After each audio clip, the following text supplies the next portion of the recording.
Hey everyone, and welcome back to another Spanish lesson. Today, we're going to go over one of the most versatile verbs in Spanish, llevar. Now, I learned in school that llevar means to take or to carry.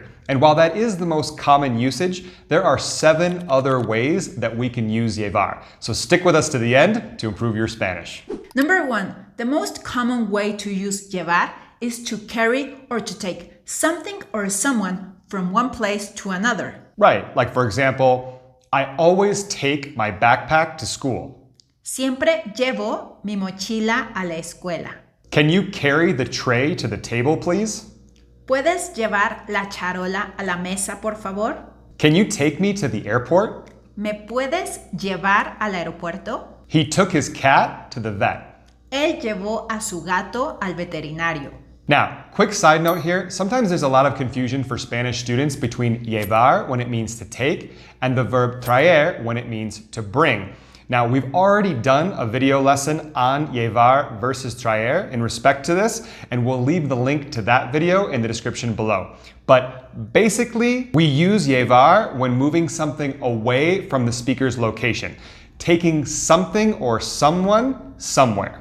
And we use traer when bringing something towards the speaker's location, to bring something here. Yeah, so llevar, to take something there, and traer, to bring something here. Now, number 2, llevar can also be used to talk about what someone is wearing. This could be anything from clothing to accessories to hairstyles. For example, Maria is wearing a red dress. María lleva un vestido rojo. So normally it's fine to use the verb llevar by itself because in context it makes sense. But if it's out of context, we might not be sure if Maria is wearing the dress or, like the previous example, she's taking it somewhere. So if that's the case, we need to add the word puesto, and this emphasizes that the dress is being worn. So for example, Maria is wearing a red dress. María lleva puesto un vestido rojo. My dad is wearing the watch I gave him for his birthday. Mi papá lleva puesto el reloj que le regalé en su cumpleaños. So, in context, if it makes sense, you can just use llevar by itself, but if you need to emphasize it's being worn, we use llevar puesto. So another example, we could say, my brother always wears glasses. Mi hermano siempre lleva lentes. Or, I like how you wear your hair. Me gusta cómo llevas el cabello. Number 3, when talking about how long someone has been doing something, if we use llevar, we're going to sound like a pro to native Spanish speakers. But there are 2 tricks to it. When it's an affirmative sentence, the common structure is llevar plus a period of time plus the present participle. For example, I've been studying Spanish for 3 years.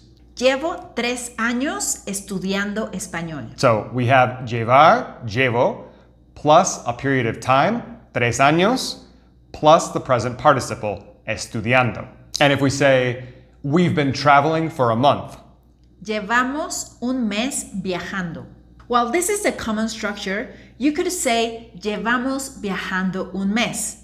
Remember, Spanish is a little bit more flexible than English with word order. Now, if it's a question, we still have llevar and the verb in the present participle, but now we don't have our time period. We want to ask how much time you've been doing something. And in that, we'll use cuánto tiempo. So for example, how long have you been working here? ¿Cuánto tiempo llevas trabajando aquí? How long have they been dating? ¿Cuánto tiempo llevan saliendo de novios? And our second trick is when it's negative, we're going to have the verb llevar and then our period of time, but instead of the present participle, we're going to add the word sin and then the infinitive of the verb. So for example, I haven't seen my best friend in a week. Llevo una semana sin ver a mi mejor amigo. So first llevar, llevo, then a period of time, una semana, then sin, and then the infinitive of the verb ver. And if we wanted to say, I love having a car. I haven't used public transportation in years. Me encanta tener coche. Llevo años sin usar el transporte público.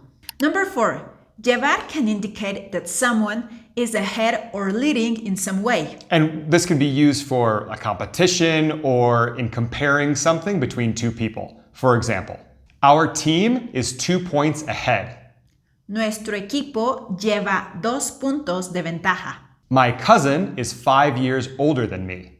Mi prima me lleva 5 años. So this one can be a bit tricky to understand at first. The person who is older will be the subject, and the person who is younger will be the indirect object pronoun. And this sentence, mi prima me lleva 5 años, comes from the fact that your cousin has 5 years ahead of you or an advantage over you. So it's an interesting way to use llevar. Now, if we wanted to say, I'm 5 years older than her, Le llevo 5 años. so now I'm the subject, llevo, and she's the indirect object pronoun, le. I have 5 years advantage over her. Now, what if we wanted to say, he's ahead of me in the race?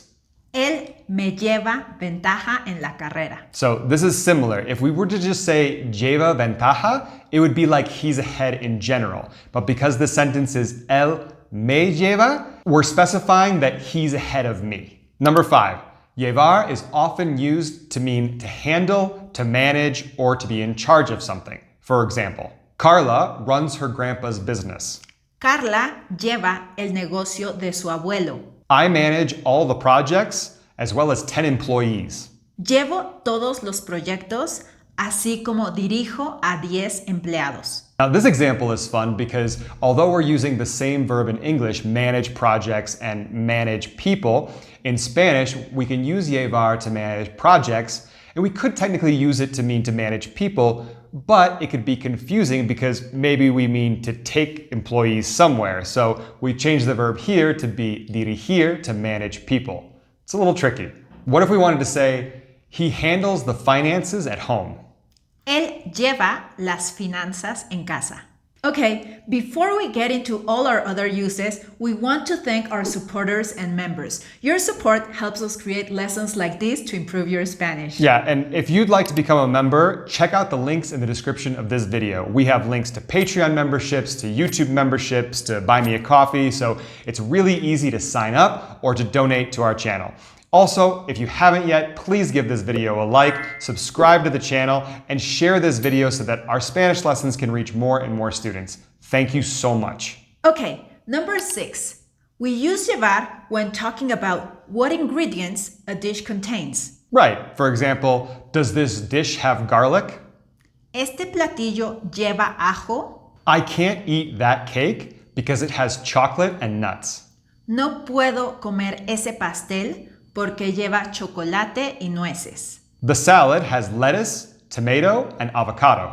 La ensalada lleva lechuga, jitomate y aguacate. Excuse me, the dish of the day doesn't have a description. What's in it? Disculpe, el platillo del día no tiene descripción. ¿Qué lleva? Number 7. When we want to express to get along or to not get along with someone, we use llevar in its reflexive form, llevarse, and then it'll be followed by the preposition con. For example, I get along well with my coworkers. Me llevo bien con mis compañeros de trabajo. You don't get along with your neighbors? ¿Te llevas mal con tus vecinos? The teacher is complaining that her students don't get along. La maestra está quejándose de que sus estudiantes no se llevan bien. So one quick thing to point out, in this example, we see that when we know who the two people are that don't get along, los estudiantes, we don't need to add the con alguien afterwards. We can just say los estudiantes no se llevan bien. It's only when we have a person, you don't get along with them, is when we need to have con. And number 8.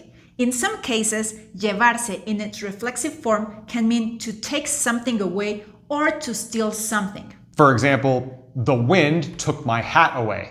El viento se llevó mi sombrero. Or the thief took the jewelry and the money. El ladrón se llevó las joyas y el dinero. Or there's plenty of food. Take the leftovers home. Hay demasiada comida. Llévate las sobras a casa. And that's it. Don't forget to give this video a like, subscribe to the channel if you still haven't so you don't miss any other lessons. And watch this video to keep improving your Spanish. Until next time.